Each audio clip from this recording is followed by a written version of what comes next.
A paz do Senhor Jesus, bem-vindo ao nosso canal da Escola Bíblica Dominical. Você que não se inscreveu no canal, inscreva-se no canal para que você possa receber as novidades. Ative aí o sininho. Eu sou o professor Fabrício e hoje iremos dar continuidade à nossa lição. Será a lição de número 7, cujo tema é Cultuando a Deus com Liberdade e Reverência. Hoje nos nossos cultos há uma certa uma falta, vamos colocar assim, uma negligência com relação aos nossos cultos, uma negligência com relação à nossa ceia, uma negligência com relação aonde que eu devo adorar, nomes também de cultos que são dados em várias congregações. Queridos, hoje nós temos muita deturbação das escrituras bíblicas. Por isso, nós temos que analisar corretamente aonde que você deve cultuar a Deus, no sentido de você ir a uma igreja, cultuar a Deus, que eu vou explicar logo aqui no começo, logo antes da introdução, que o comentarista foi muito feliz de colocar esse versículo. E o que é o culto, a reverência, o estilo pentecostal, o que acontece nas igrejas pentecostais que é diferente de outras igrejas. Você que não está acostumado com uma igreja pentecostal, você particularmente, de um certo modo, você se assusta, né? Quando eu fui numa igreja pentecostal, eu fiquei um pouco, né, assustado com as liturgias, mas lendo as escrituras sagradas, nós vemos que são bases bíblicas que são tiradas. E fique ligadinho aí que hoje hoje você vai aprender o que é realmente cultuar a Deus. Eu devo cultuar a Deus aonde? Somente na minha casa? Somente no meu trabalho? Somente na igreja que eu vou? Porque tem muitos crentes que são assim. Se eu não cultuar a Deus na minha igreja, somente lá na minha igreja eu estou desviado. Se Deus só está lá naquele lugar. Queridos, nós vamos comentar, eu vou explicar detalhadamente. Fique ligadinho, não perca esta aula. Vamos para o nosso texto áureo, que vai nos dizer: Deus é Espírito, e importa que os que o adorem em espírito e em verdade. João 4:24. A nossa verdade prática. A adoração em espírito diz respeito à posição espiritual do adorador. Isso quer dizer que o que vale diante de Deus é como adorar, não onde adorar. Muito interessante. Por que, queridos? Da onde que é tirado essa passagem? Nós sabemos que nesse capítulo 4 aqui, que eu vou ler rapidamente para os irmãos, no versículo 3. Deixou a Judéia, Evangelho de João, capítulo 4, versículo 3, que diz: deixou a Judéia e foi outra vez para a Galiléia, e era necessário passar por Samaria, aquele velho ditado conhecido, na verdade, é necessário passar por Samaria. Foi, pois, a uma cidade de Samaria chamada Sicar. No versículo de número 20, vai nos dizer: nossos pais adoraram neste monte, e vos dizeis que em Jerusalém é o lugar onde se deve adorar? Ou seja, essa mulher estava com essa intenção de que nossos pais adoraram aqui. Então nós temos que adorar aqui também. Ou seja, Samaria, queridos, para que vocês possam captar melhor, nossos pais adoraram neste monte, versículo de número 20. Qual monte, irmão Fabrício? É o Monte Gerizim. O rei foi dividido, reino do norte e reino do sul. E o reino do norte, eles adoravam no Monte Gerizim. E os nossos pais adoraram nesse monte. E vós dizeis que em Jerusalém é o lugar onde se deve adorar? E disse-lhe Jesus: mulher, crê-me, ou seja, crê em Jesus. Ora vem em que nem neste monte, nem em Jerusalém adorareis o Pai.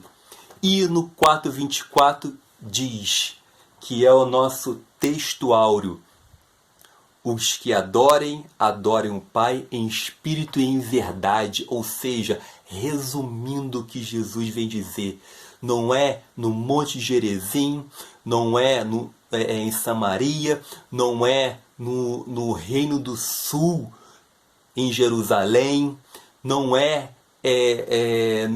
você, mulher, você não conseguiu captar ainda, porque os verdadeiros adoradores vão adorar o Pai em qualquer lugar, independente aonde que você estiver, porque você é a igreja de Cristo, você que vai levar o Evangelho. Por isso Jesus disse: não adore nesse monte. Os pais adoraram, eu sei disso, mas não é nem nesse monte, não é nem em Jerusalém, porque eu busco verdadeiros adoradores. O que me adoram realmente de verdade vão me adorar em qualquer lugar. É esta mensagem que Jesus quis passar, que Jesus passou para esta mulher. Eu precisava dizer isso para que você explique para os seus alunos, porque não existe lugar de adoração. Você adora a Deus na escola, você adora a Deus no seu trabalho, você adora a Deus em qualquer lugar. O nosso objetivo geral vai nos dizer conscientizar que no culto pentecostal há liberdade e reverência. No culto pentecostal há essa liberdade. Nós vamos comentar. Objetivo específico: conceituar o culto pentecostal, apresentar o centro do culto pentecostal, explicar como se expressa a liturgia de nossa igreja. Importante dizer aqui, a liturgia dos pentecostais tem alguns elementos para Deus que são previsíveis. Ou seja, por quê? Por exemplo, espera que nos nossos cultos ocorre oração pelos enfermos, leitura das Sagradas Escrituras, oportunidade para os irmãos, o ofertório, pregação da Palavra de Deus, apelo, a bênção apostólica, mas também nós esperamos a elementos sobrenaturais que são esperados quando Deus ele quer realmente agir, ele quer fazer o sobrenatural em nossas vidas. Adoração em línguas, expressão de profecias, de dons, tudo para edificação da igreja, tudo para edificação da comunidade cristã. É esse o intuito, é esse o sentido, a diferença do culto pentecostal, porque tem muitas pessoas não sabem, o que é ser pentecostal? Tem essa dúvida. Fique ligado aí para que você possa explicar daqui por diante esse culto pentecostal. Vamos para a nossa introdução. O Novo Testamento não apresenta um manual de liturgia e nem estabelece regras de culto, mas temos pelo menos uma comunidade cristã do período apostólico que pode dar indicações sobre como devemos organizar o culto. E da onde que é esse culto pentecostal que nós aprendemos, que nós temos em nossas igrejas? Lembrando que as igrejas pentecostais, que eu vou explicar também mais adiante, são as igrejas em maior número no Brasil. E essa liturgia se baseia no estudo da primeira carta aos Coríntios, capítulo de número 14, que é a nossa leitura bíblica em classe. Então você não deixe de ler a leitura bíblica em classe, que se encontra na primeira carta aos Coríntios, capítulo de número 14, versículo do 26 ao 32, que no 26 diz assim: Que fareis, pois, irmãos, quando vos ajuntais, cada um de vós tem salmo, tem doutrina, tem revelação, tem língua, tem interpretação, faça-se tudo para a edificação. Essa é a base, essa é a liturgia do culto pentecostal. Vamos para o nosso tópico de número 1, que diz: o culto pentecostal, liberdade e reverência. O cristianismo não tem o objetivo de padronizar o mundo e nem destruir as culturas. Sua mensagem, porém, é universal. No dia do triunfo de Cristo e da Igreja, cada povo ou etnia se apresentará louvando a Deus na sua própria tradição. Aí que entra o quê? Entra a flexibilização cristã, o que é o subtópico de número 1. Essa flexibilização cristã vai nos dizer que várias igrejas têm a sua liturgia própria, tem a sua flexibilidade de adoração ao nosso Deus. Por exemplo, queridos, para que nós possamos compreender melhor estas passagens, essa flexibilização cristã, nós precisamos entender um pouco da história do pentecostalismo no Brasil, no mundo. Quem não conhece daquele episódio que ocorreu em 1906, que é o famoso episódio da rua Azusa, onde que estavam reunidos, na rua Azusa Street Mission, tá? que foi ali no estado da Califórnia, em Los Angeles, que aconteceu um movimento pentecostalismo ali, que houve dons, houve curas, houve discernimento de espíritos, ou seja, houve ali um movimento pentecostal. Ou seja, poucas pessoas sabem desse movimento, mas pesquisem aí o movimento o avivamento na rua Azusa. E no Brasil, aonde que começou a ter essa origem? em 1910, vamos botar assim, 1910, 1911, a Igreja Congregação Cristã no Brasil, juntamente com a Assembleia de Deus, tá? Congregação Cristã no Brasil, depois desse movimento, desse notório movimento, veio para o Brasil também o pentecostalismo e mais ou menos nesse meado, 910, 911, com a Igreja Congregação Cristã no Brasil e Assembleia de Deus, congregação cristã fundada por Franciscon e Assembleia de Deus por Daniel Berg e Gunnar Wingren. E aí começa o pentecostalismo no Brasil. E nós temos, queridos, se vocês pesquisarem aí, é muito bom o professor se aprofundar. Existem 3 ondas, tá?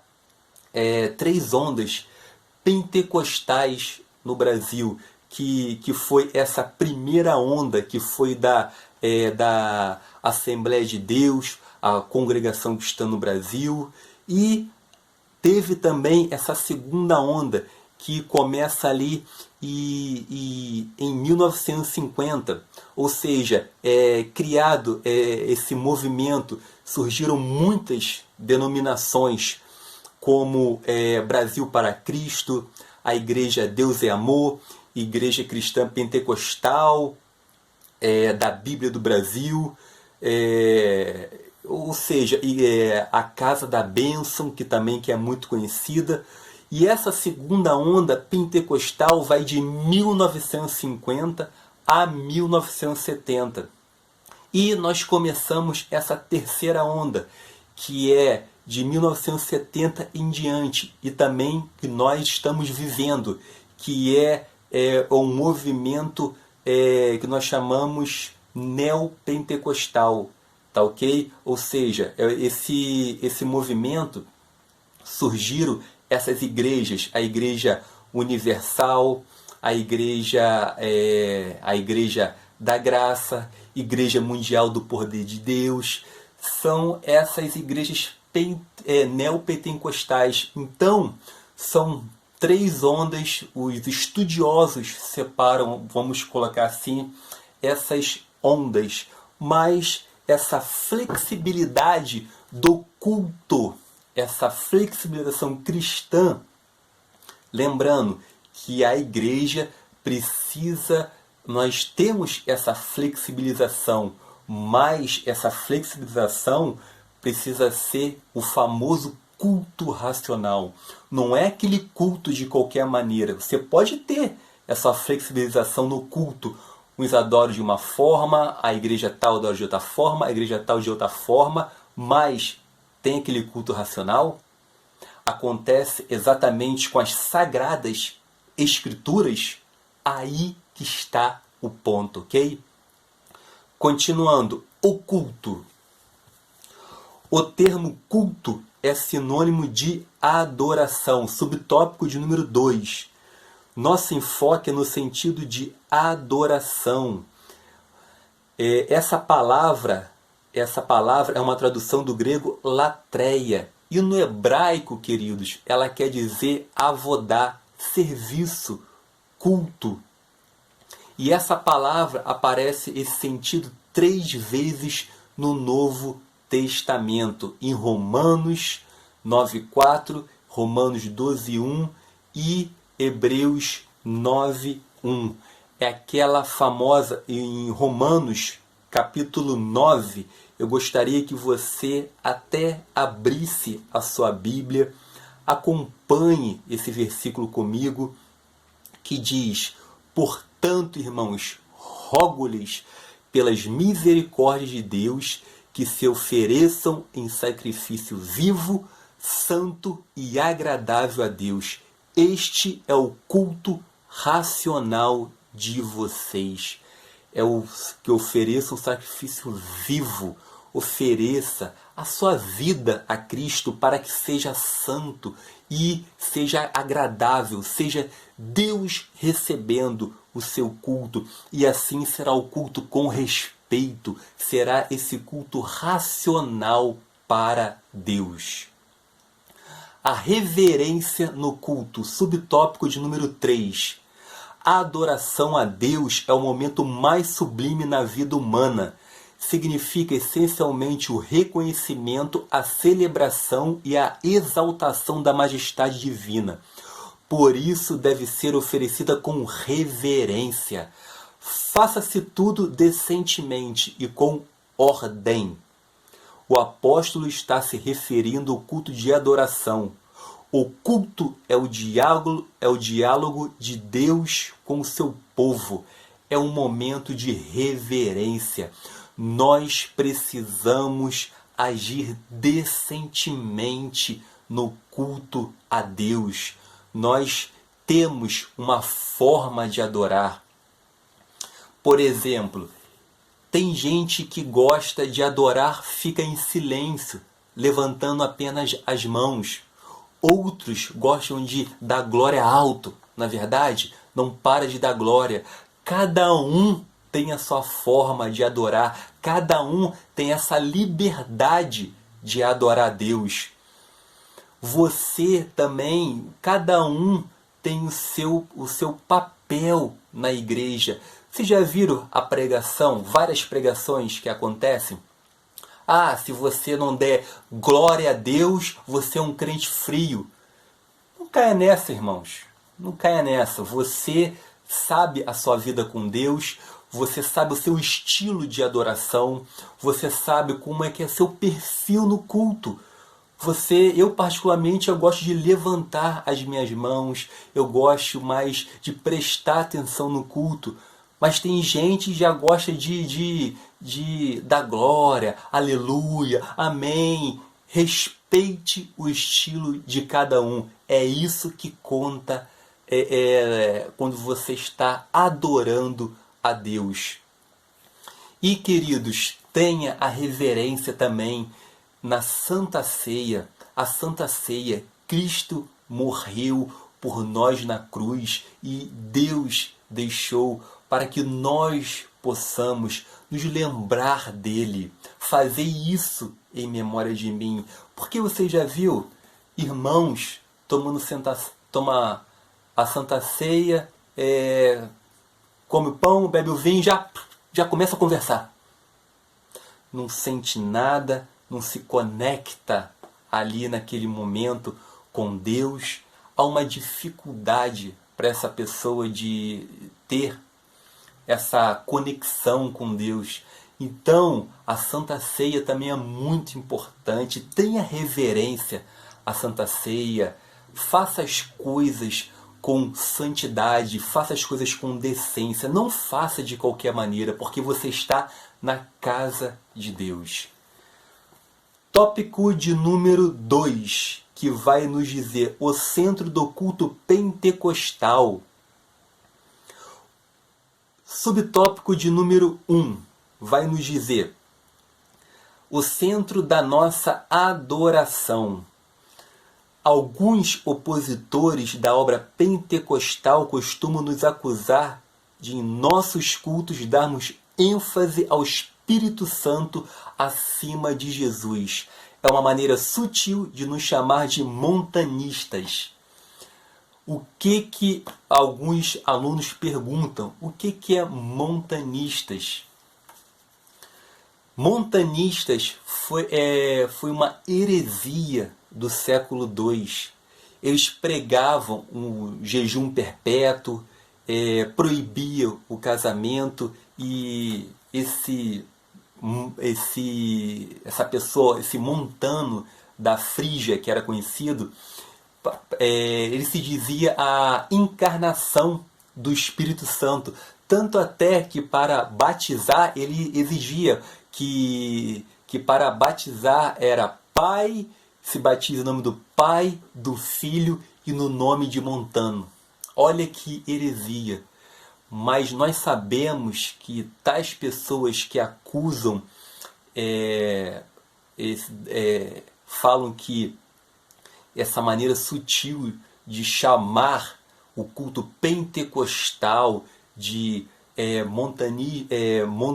montanistas trata-se de uma interpretação totalmente sem fundamento, equivocada. É porque existem dons que acontecem na igreja. Não é questão que os dons estão acima de Cristo. Não é isso. É porque há manifestações de dons. Simplesmente isso.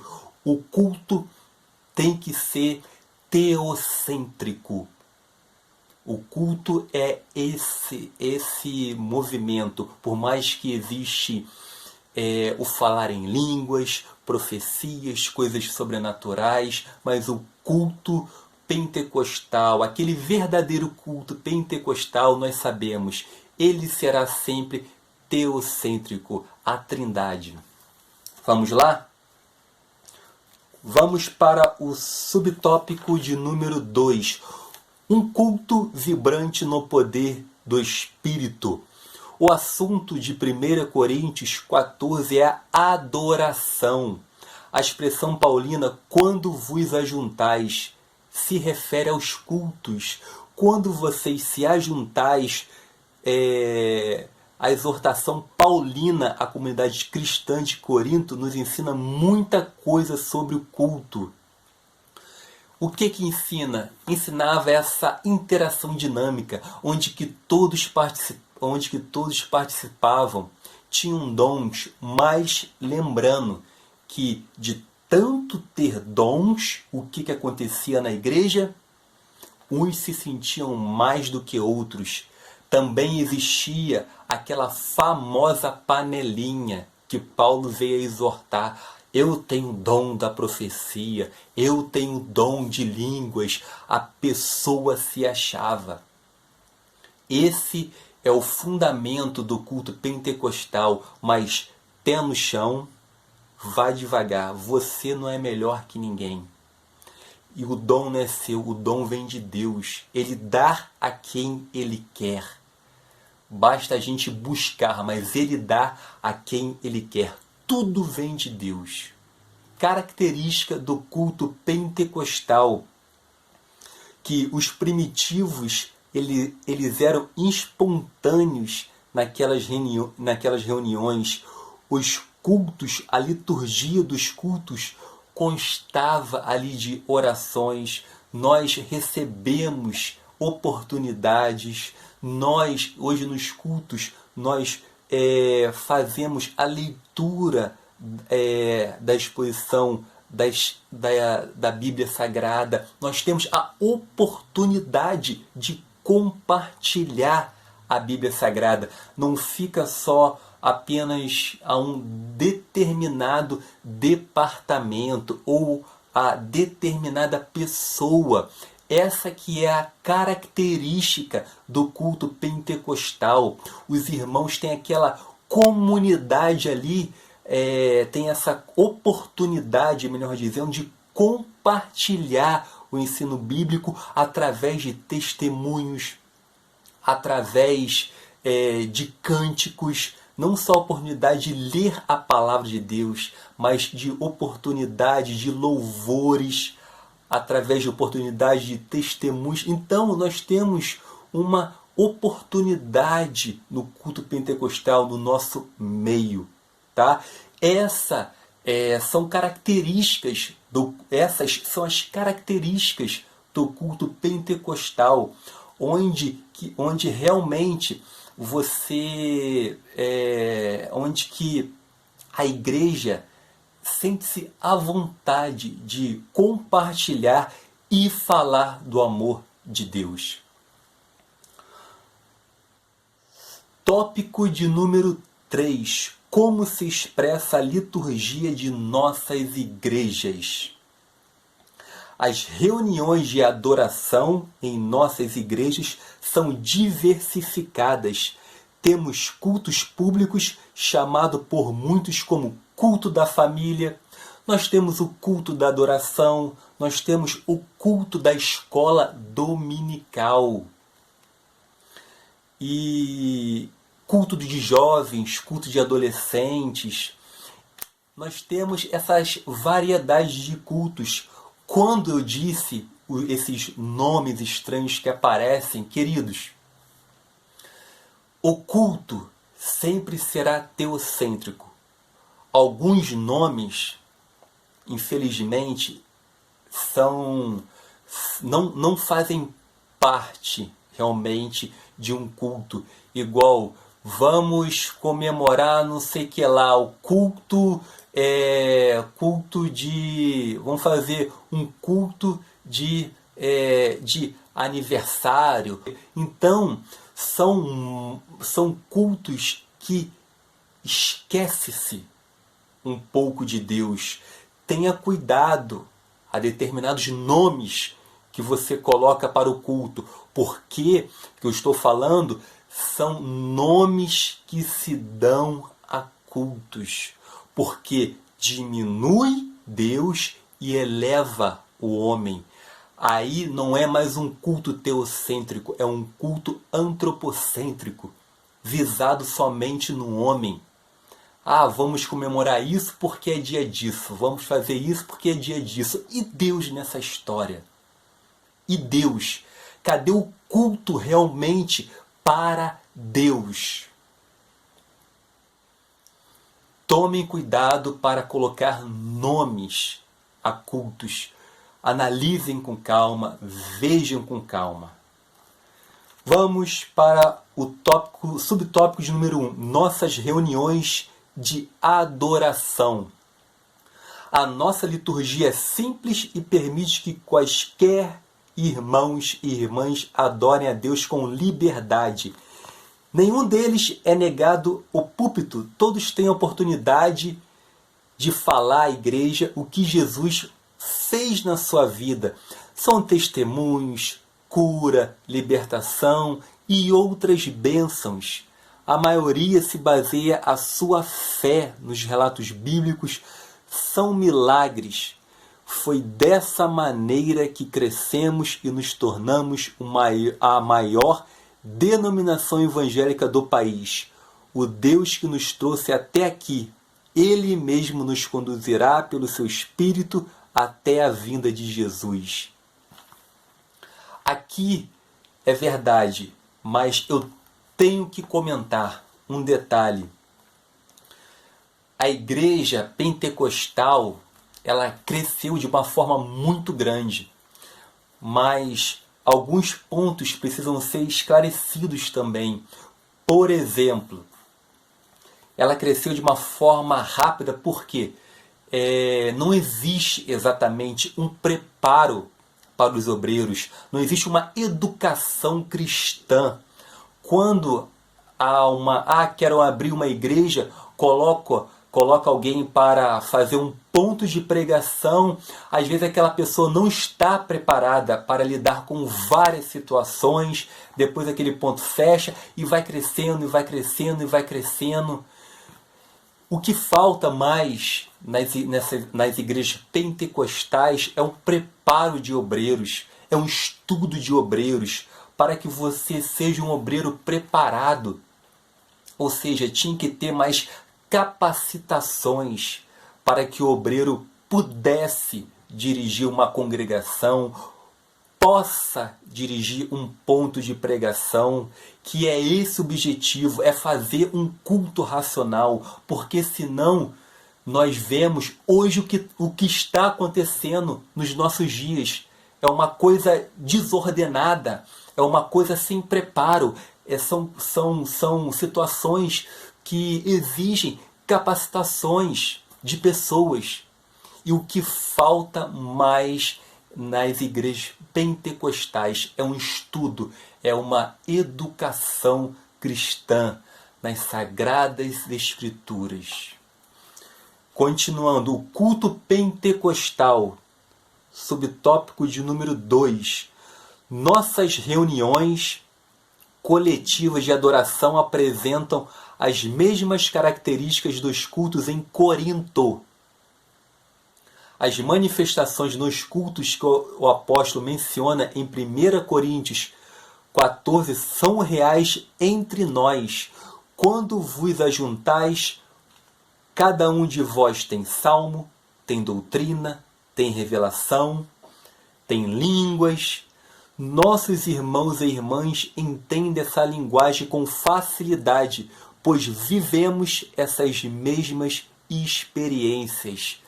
São expressões espontâneas do Espírito Santo. Então, você tem essa liberdade de agir no culto pentecostal, mas tenha a ciência que essa liberdade também ela tem um limite para que para que exista esse culto racional. Existe uma liberdade, mas tudo tem limite no culto, para que tenha uma reverência, para que tenha um respeito, para que o culto seja teocêntrico. E a nossa conclusão vai nos dizer: o que precisamos saber é que o Novo Testamento não estabelece forma litúrgica de adoração, porque parece não ter sido essa a preocupação do Espírito Santo. Que os nossos cultos sejam dinâmicos e espontâneos, em nome de Jesus, com espontaneidade e reverência. Nós não somos espectadores dos cultos, como no teatro ou cinema. Antes, participamos deles com cânticos congregacionais, corais, conjuntos e grupos de louvores, dando glória a Deus e aleluia. Ou seja, resumindo, independente aonde que você estiver, adore a Deus. Se você está na sua casa, adore a Deus. Existem várias denominações, sem ser pentecostais. Não há motivo de falar mal delas no seu ensino. Fale do seu culto pentecostal, é assim, dessa forma. Não existe, como o comentarista disse, uma forma, uma liturgia que é pronto, é essa, pronto e acabou. Não. Cada igreja tem o seu perfil de adorar. Basta respeitá-la, esse perfil de adoração. Basta respeitar a forma também como o irmão adora. Quando está na igreja, quando você faz um culto lá, precisa ter um respeito. E eu finalizo esta belíssima aula dizendo: louve a Deus, cultue a Deus, independentemente aonde que você estiver, leve a palavra de Deus. Amém? Até a próxima aula. Fique com Deus, a paz do Senhor Jesus.